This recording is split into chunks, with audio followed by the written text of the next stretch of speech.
What was the single deadliest year in American history? It might not be what you think. It wasn't the Civil War. It wasn't World War II.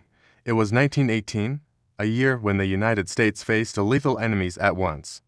One was fought on the battlefields of Europe. The other invaded homes, hospitals, and army camps right here on American soil. In 1918, the United States was deeply committed to World War I. Millions of young American men were drafted, training in overcrowded camps like Camp Funston in Kansas.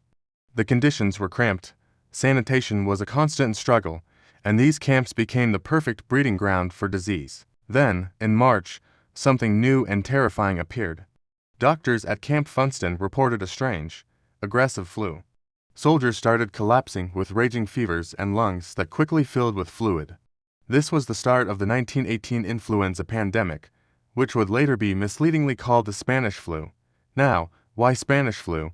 It's not because it started in Spain. Spain was a neutral country during the war, so its press wasn't censored. They were the first to openly report on the pandemic, while other countries tried to suppress the news to maintain wartime morale. The virus spread with terrifying speed. Troop ships, packed with soldiers, carried it across the Atlantic. Back home, railroads became highways for the disease, taking it from coast to coast. Cities tried to fight back, but many made fatal mistakes. On September 28th, Philadelphia held a massive parade to sell war bonds. Over 200,000 people packed the streets. Just 3 days later, the city's hospitals were completely overwhelmed. Within a few short weeks, more than 12,000 Philadelphians were dead. In other cities like New York and Chicago, officials took drastic measures. They closed schools, shut down churches, and even banned public funerals. Doctors were helpless. They had no vaccines, no antiviral drugs. All they could offer was aspirin and hope.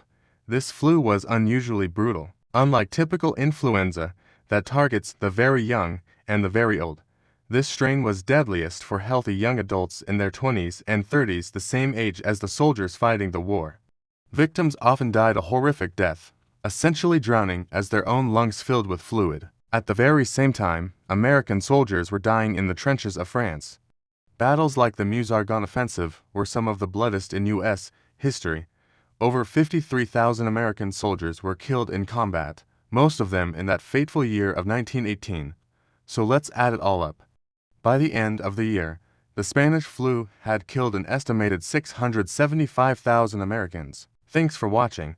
If you found this piece of history as fascinating as we did, be sure to like and subscribe to our channel for more.